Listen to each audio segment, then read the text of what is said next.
A handful of men will rule business and the nation for half a century with their brilliance and blind ambition. They know no bounds, recognize no authority but their own.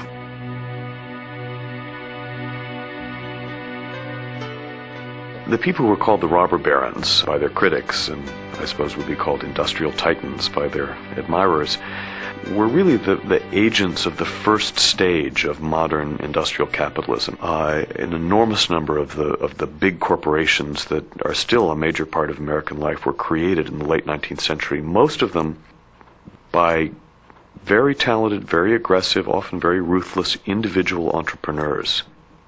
And their achievements are extraordinary. They transformed the American economy. But they also did so very often in a very brutal, harsh way, which is what led them to be called the robber barons. The most powerful of these men is J.P. Morgan, the man who finances the railroads and the rest of American industry. He has a vision of a bold new industrial nation towering over the world, and he makes it happen. His origins are hardly humble. His father is a rich international banker who worries over his son's often impulsive judgments. Young Morgan gets a big boost from the Civil War. He sees the conflict as a business opportunity, not a cause, and profits greatly.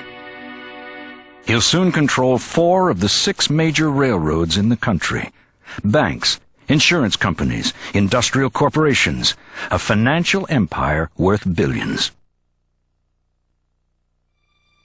At a lavish dinner party in 1900, a close associate of Andrew Carnegie convinces Morgan to buy out Carnegie's vast steel holdings. A few weeks later, Carnegie scrawls the asking price of $480 million on a piece of scrap paper. And U.S. Steel, the world's largest industrial enterprise, is created. Andrew Carnegie, unlike Morgan, had not been born with the proverbial silver spoon in his mouth. Carnegie is a genuinely self-made man.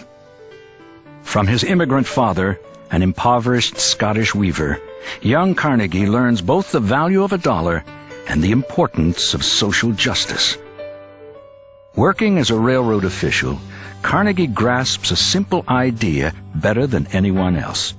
You can't build railroads without rails, so he invests in iron, eventually controlling the industry.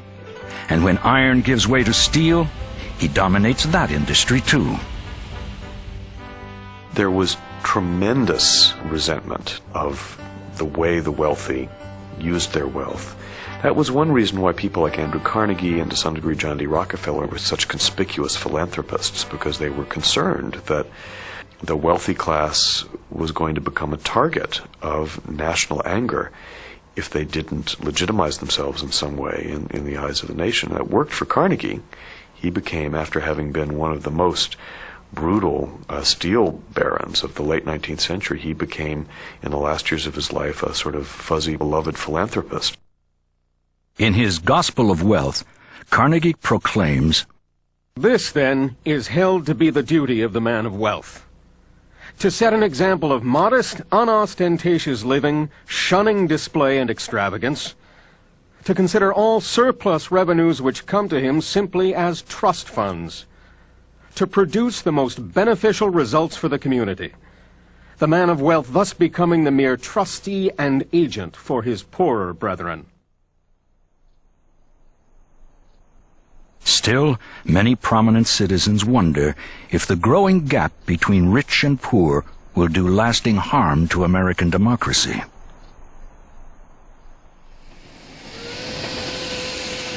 America is now a very different country from the nation of small farmers and merchants imagined by Thomas Paine and Thomas Jefferson. Little more than 100 years after the Revolution, the robber barons have transformed it into a corporate giant and made the U.S. the world power in oil, steel, finance, and communications.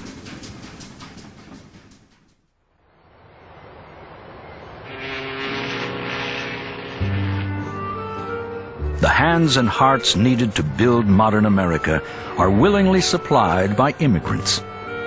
First, Irish, Chinese, Scandinavian, and German. Then Jewish, Russian, Italian, Greek, Polish, and Lithuanian. Some are escaping the tyranny of prejudice. Most, the tyranny of poverty.